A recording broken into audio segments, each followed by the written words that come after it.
आइए हम आपको बताते हैं कि दूसरे नवरात्रों में पूजी जाने वाली माता तपस्चारिणी अर्थात ब्रह्मचारिणी की कथा। देवी ब्रह्मचारिणी की उपासना से मनुष्य में तप, त्याग, वैराग्य, सदाचार, संयम की वृद्धि होती है। जीवन के कठिन समय में भी उसका मन कर्तव्य पथ से विचलित नहीं होता है। यज्ञ कुंड में कूदकर अपने प्राण त्यागने वाली सती ने अपने अधूरे दैवीय कार्य को पूर्ण करने के लिए पार्वती के रूप में फिर से जन्म लिया। वह बचपन से ही शिव की पूजा करती थीं। एक बार पर्वतराज हिमालय और उनकी पत्नी मैना ने महर्षि नारद से अपनी पुत्री पार्वती के भावी जीवन के बारे में पूछा। नारद जी बोले, आपके पुत्री का जन्म दैव कार्य हेतु हुआ है। वह महादेव की ही पत्नी बनेंगी।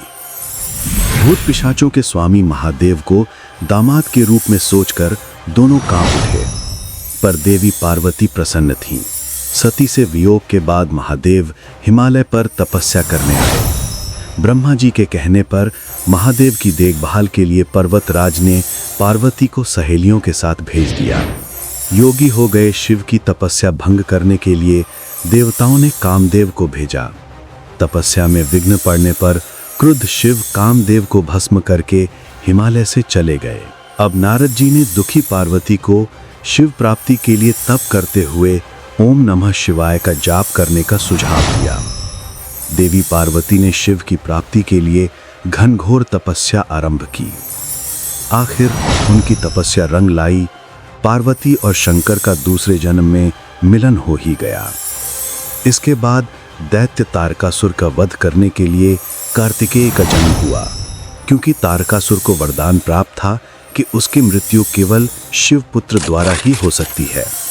देवी पार्वती ने महादेव को पुनः प्राप्त करने के लिए घनघोर तपस्या की थी। इस कारण ही उन्हें तपस्चारिणी अर्थात ब्रह्मचारिणी नाम से जाना गया।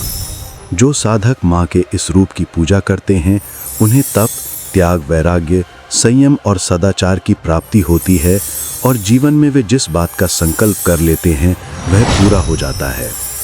देवी अपने साधकों की मलिनता, दुर्गुणों और दोषों को खत्म करती है। देवी की कृपा से सर्वत्र सिद्धि तथा विजय की प्राप्ति होती है।